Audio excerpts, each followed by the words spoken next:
Assalamualaikum warahmatullahi wabarakatuh.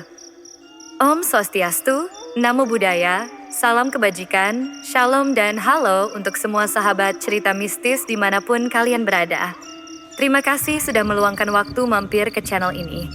Sebelum kita mulai kisah horor yang menegangkan dan menakutkan, saya ingin mengajak kalian melakukan satu hal sederhana, tapi insya Allah penuh keberkahan. Tenang saja, ini bukan ajakan untuk subscribe. Tapi jika cerita ini berkesan, saya akan sangat bersyukur kalau kalian mau menuliskan Waalaikumsalam di kolom komentar bagi teman-teman muslim atau menjawab salam sesuai kepercayaan dan keyakinan kalian masing-masing. Karena menjawab salam adalah doa. Dan saat kita saling menjawab salam di kolom komentar, sejatinya kita sedang saling mendoakan dalam kebaikan. Itu jauh lebih bernilai daripada sekadar menekan tombol subscribe. Baiklah, mari kita mulai ceritanya. Selamat menyimak dan semoga bisa menghibur kalian semua. Matahari pagi perlahan naik di balik perbukitan Giring, mengintip dari sela pepohonan pinus dan menghangatkan tanah basah sisa embun malam. Suara burung berkicau terdengar biasa-biasa saja, tetapi warga dusun mulai merasa tidak nyaman tinggal di bawah bayang-bayang Mbah Kromo. Rumahnya kini besar, dan berubin keramik putih mengilat, berdiri mencolok di tengah dusun yang mayoritas rumahnya masih berdinding bambu. Di halaman terdapat gazebo dari kayu jati tua dan sebuah sumur batu yang katanya digali sendiri oleh Mbah Kromo dalam satu malam, hal yang jelas tak masuk akal mengingat usianya yang sudah lebih dari 60. Meski bersih dan indah, rumah itu terasa dingin. Warga yang pernah masuk mengaku merinding meski siang hari. Dinding rumah dipenuhi foto-foto hitam putih kuno dan lukisan kaligrafi, namun ada satu lukisan besar yang selalu tertutup kain putih. Tak pernah dibuka, tak pernah dijelaskan. Malam-malam tertentu, para lelaki dusun yang berjaga ronda melihat Mbah Kromo duduk sendirian di gazebo itu. Tak bicara, tak bergerak, hanya menatap ke arah pohon kepuh besar yang menjulang di belakang rumah.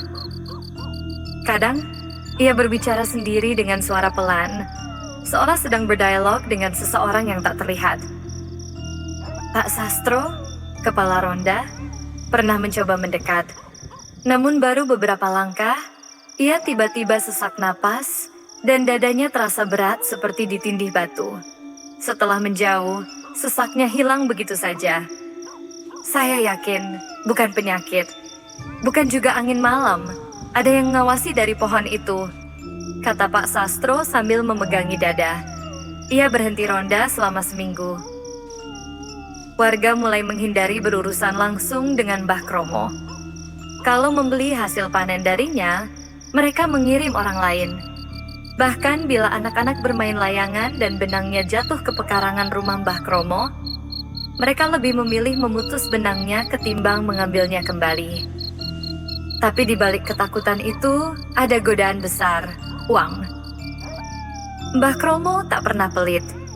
Ia memberi pinjaman tanpa bunga, membantu biaya sunatan dan hajatan, bahkan sempat membiayai kuliah 2 pemuda dusun ke Solo.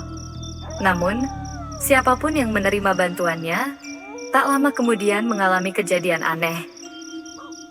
Salah satunya adalah keluarga Pak Dul. Setelah mendapat bantuan uang dari Mbah Kromo untuk biaya sekolah anaknya, Pak Dul malah mengalami serentetan kesialan. Istrinya kesurupan dan berbicara dengan suara laki-laki, kambingnya mati satu-satu, dan anaknya jatuh sakit tak sembuh-sembuh. Saat dibawa ke dukun, si dukun hanya berkata singkat, "Kalian sudah menerima sesuatu yang bukan milikmu, dan itu menuntut ganti." Sementara itu, Mbak Warti makin terlihat murung. Ia jarang keluar rumah, dan beberapa kali terlihat menyapu pekarangan belakang dengan mata sayu. Warga yang berani mendekat, mendengar ia melantunkan doa-doa lirih, diselingi isak tangis. Suatu ketika, ia membuang sebakul kembang 7 rupa ke sumur batu, lalu menutup sumur itu dengan papan dan batu besar. Tak ada yang tahu apa sebenarnya yang disembunyikan di rumah itu.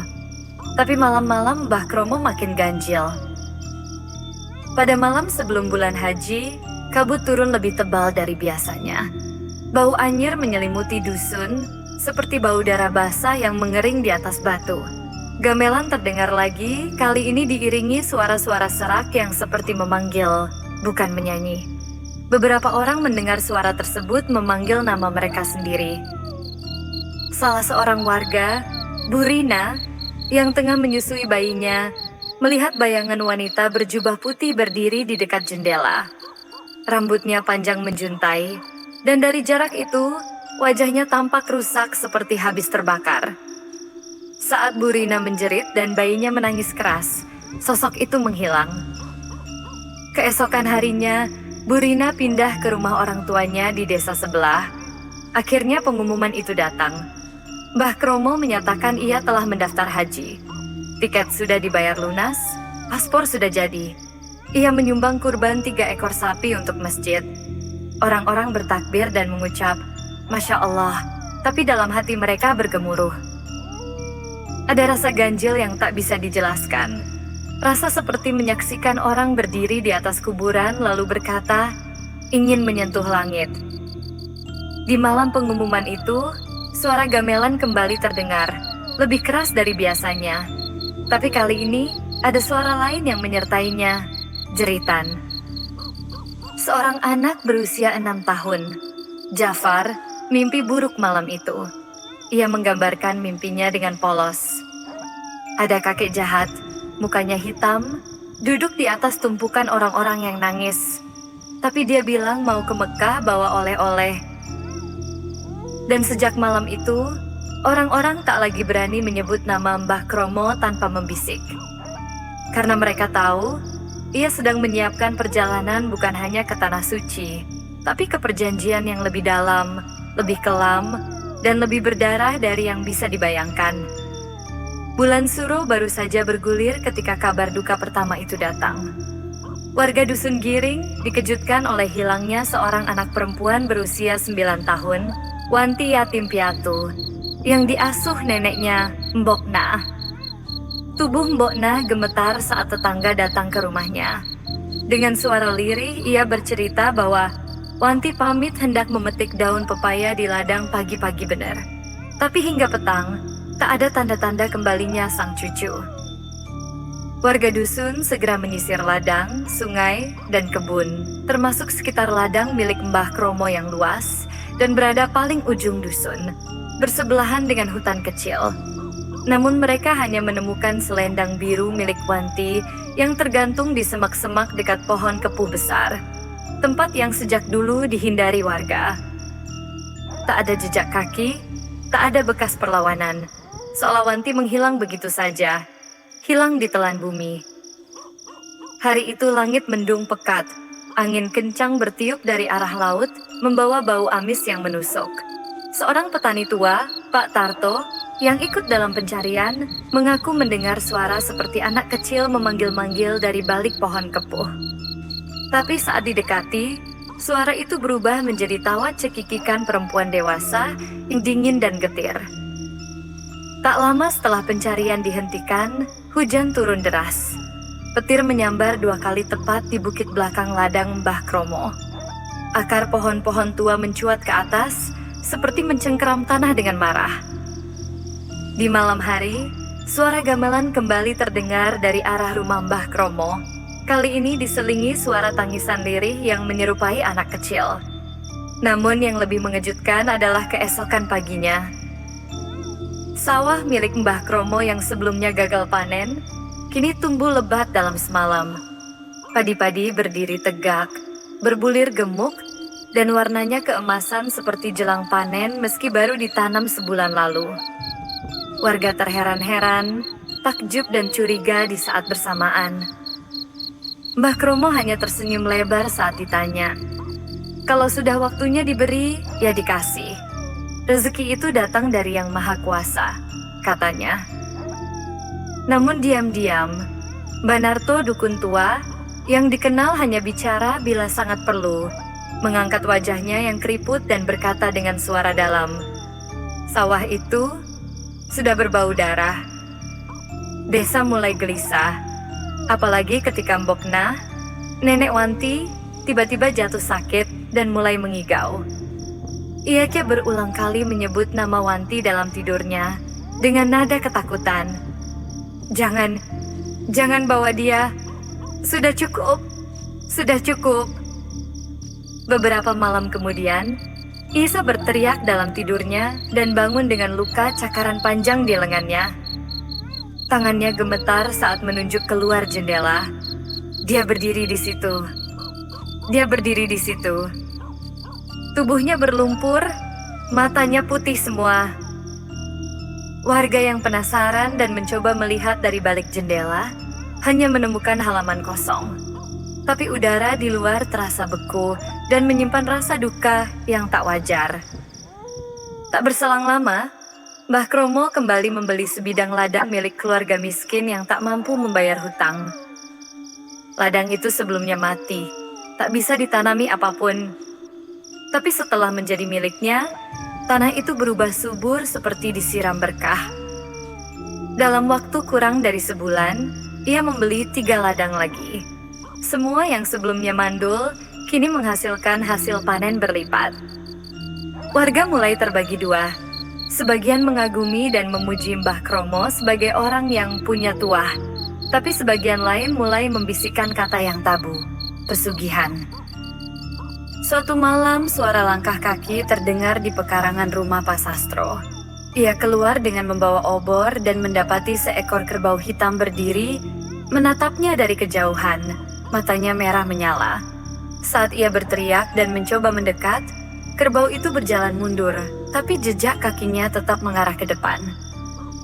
Esok harinya, Pak Sastro membawa cerita itu ke warung kopi. Beberapa warga mulai mengaitkannya dengan ladang-ladang milik Mbah Kromo. Karena dari semua keanehan yang terjadi, satu nama selalu muncul, Wanti. Di suatu malam Jumat Legi, dusun kembali diguncang. Pak Tejo, seorang pemuda yang iseng, mencoba memotret pohon kepuh dari jauh menggunakan kamera tua miliknya. Hasil fotonya mengguncang isi dusun.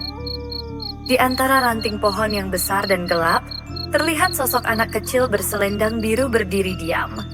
Matanya kosong, kepalanya sedikit miring, dan di belakangnya berdiri sosok tinggi besar seperti pria tua berambut gimbal dengan tanduk melingkar di kepalanya. Foto itu kemudian hilang. Kamera Pak Tejo terbakar sendiri seminggu kemudian, tanpa sebab. Namun Mbah Kromo tak pernah mengakui apapun. Ia tetap tersenyum kepada siapapun. Ia masih menyumbang untuk masjid. Ia bahkan membagikan sarung dan mukena untuk warga menjelang Lebaran. Tapi Mbok Warti terlihat semakin sakit. Tubuhnya makin kurus. Dan beberapa tetangga bersumpah pernah mendengar ia menangis malam-malam sambil berkata, "Ampun Gusti, anak itu bukan salahnya. Dia cuma anak kecil." Hilangnya Wanti tak pernah diselidiki lebih jauh. Polisi tak pernah dipanggil. Dan warga terlalu takut untuk bertindak. Namun sejak itu, satu persatu kejadian aneh mulai menimpa mereka yang pernah menerima bantuan dari Mbah Kromo.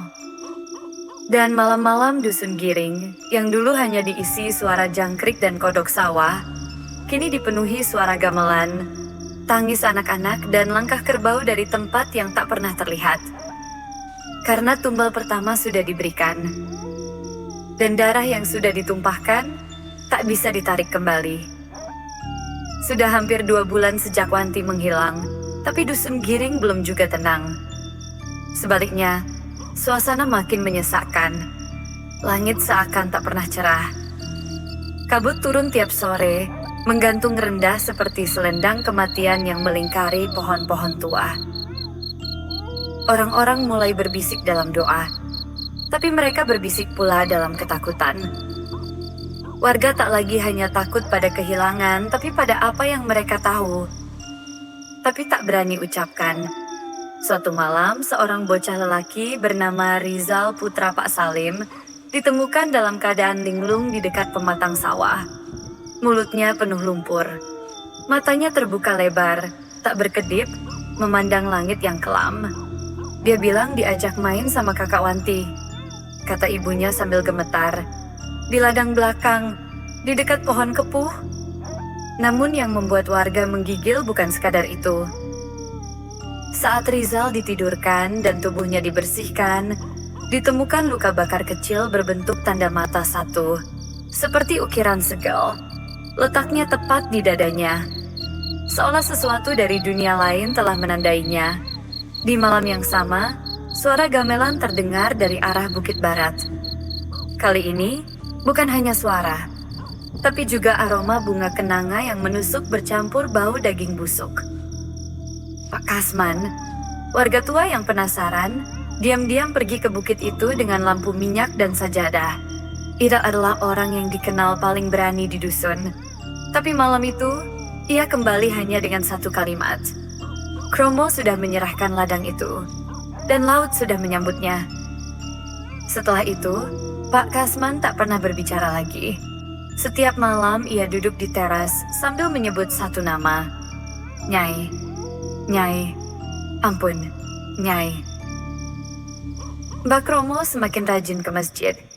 Ia duduk paling depan, memberikan sedekah setiap Jumat, bahkan mengundang ustaz ternama dari kota untuk mengisi pengajian. Tapi setiap kali ia sujud, bayangannya tak ikut menunduk. Seorang bocah mengaku pernah melihat bayangan Mbah Kromo berdiri sendiri menghadap jendela, meski tubuhnya sedang sujud. Bayangan itu tersenyum dan menunjuk lurus ke arah pantai. Sementara itu, Mbok Warti makin melemah. Ia tak makan. Tubuhnya tinggal tulang dan kulit. Tapi setiap malam ia duduk di pojok kamar, menulis dengan darahnya sendiri di dinding bambu. Kromo, kowe janji, mung siji, kenopo kok loro? Kromo, kau berjanji hanya satu, mengapa kini dua? Ia tahu, suaminya telah melanggar batas. Dulu, Mbah Kromo hanya diminta satu tumbal seorang anak untuk persembahan awal. Tapi karena keserakahannya, membeli ladang demi ladang, menginginkan perjalanan haji dengan nama besar dan kehormatannya diberi syarat baru. 4 jiwa. 4 nyawa tak bersalah untuk ditukar dengan kekayaan tak terbatas dan kesempatan suci yang dibersihkan oleh air Samudra Selatan. Dan wanti baru yang pertama. Malam bulan mati, langit hitam pekat. Di ladang paling ujung dusun, Mbah Kromo melakukan sesuatu. Ia membawa kerbau putih, hewan langka yang hanya dimiliki oleh keturunan pawang. Dengan mata kosong, ia menaburkan bunga melati, meletakkan sepotong jantung ayam cemani, dan menyalakan dupa yang asapnya tak naik, tapi malah turun menembus tanah. Kemudian, ia membaca mantra, perlahan, dalam bahasa Jawa kuno. Dan ketika tanah mulai bergetar, seekor tangan berwarna hijau lumut muncul dari lumpur sawah.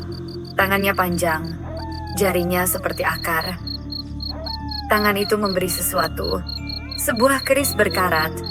Tapi begitu Mbah Kromo memegangnya, ia menggigil lalu tertawa kecil. Rungokna, Nyai, saiki kulo siap. Tumbal nomor loro, bocah lanang enom, kulo paringno. Dengarkan Nyai, sekarang aku siap. Tumbal kedua, anak laki-laki muda, aku serahkan. Esok harinya, warga digegerkan kabar bahwa Rizal hilang dari rumah ibunya, berteriak histeris. Sementara Pak Salim lunglai di teras, dengan Al-Quran terjatuh dari tangannya. Tak ada jejak, tak ada jejeritan, hanya sepatu kecil di tepi ladang belakang, dan aroma melati yang menyengat di angin pagi. 3 hari kemudian, kabar datang dari jauh. Kementerian Agama menetapkan nama Mbah Kromo sebagai salah satu calon haji tahun ini. Ia terpilih dalam undian karena kesalehan dan sumbangan sosialnya. Warga kagum, tapi tak semuanya. Karena malam sebelum pengumuman itu, 2 ekor anjing penjaga mati mendadak di teras masjid. Lidahnya hitam, matanya putih semua.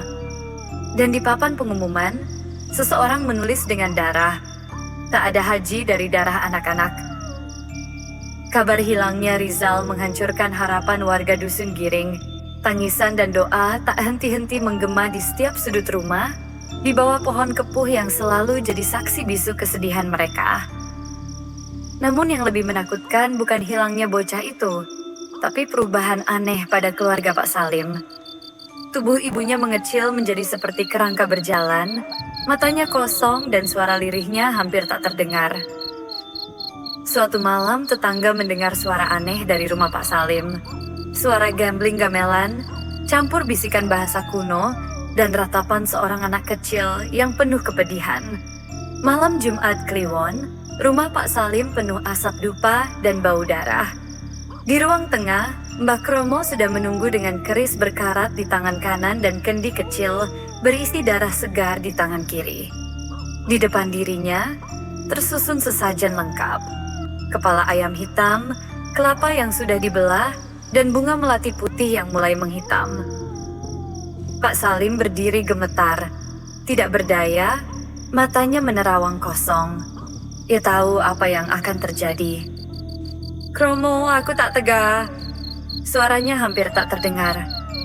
"Ini sudah jalannya, Salim, demi janji dan haji yang kudamba," jawab Mbah Kromo tanpa belas kasihan. Dengan tangan gemetar, ia menusukkan keris ke pergelangan tangan Rizal yang dibaringkan di tikar. Darah bocah itu menetes dan mengisi kendi berisi air suci yang kini berubah merah pekat. Lalu, dengan suara yang seakan bukan dari tubuhnya sendiri, Mbah Kromo melantunkan mantra dalam bahasa kuno, mengikat janji dengan jin lautan selatan. Di luar rumah, badai tiba-tiba menggila. Angin menerbangkan genting, pohon-pohon tua meratap. Gelombang laut selatan yang biasanya jauh kini terdengar bergemuruh seperti ledakan. Dalam badai itu, terdengar suara tangisan Wanti dan Rizal bergema tumpang tindih, seperti terjebak di antara dua dunia. Seorang warga yang lewat mengaku melihat sosok anak-anak berdiri di tepi pantai. Matanya putih semua, rambutnya basah dan kusut, memanggil-manggil dengan suara parau. "Bantu kami, bantu kami." Namun saat didekati, mereka lenyap seperti kabut pagi. Keesokan paginya, warga yang mencoba mendekat ke rumah Pak Salim mendapati sesuatu yang mengerikan. Di depan pintu tergantung sebuah boneka kain lusuh dengan kepala ayam hitam yang menetes darah segar dari paruhnya. Tulisan merah dengan darah bercecer di dinding rumah. Janji haji harus ditebus dengan jiwa. Warga yang melihat itu merinding sampai ke tulang sumsum. Banyak yang mulai menghindar rumah itu, tapi suara ratapan anak kecil dan gamelan kuno tak pernah berhenti di malam hari. Mbok Warti, meski tubuhnya kian melemah, mencoba menghubungi dukun kampung, Mbah Narto yang sudah lama mengasingkan diri di pinggir hutan. Mbah Narto datang membawa kitab tua, minyak urut, dan keris pusaka. Ia memperingatkan, janji ini bukan sekadar tumbal biasa. Kalau sudah menyerah kepada jin Laut Selatan, harga yang harus dibayar lebih dari darah dan nyawa.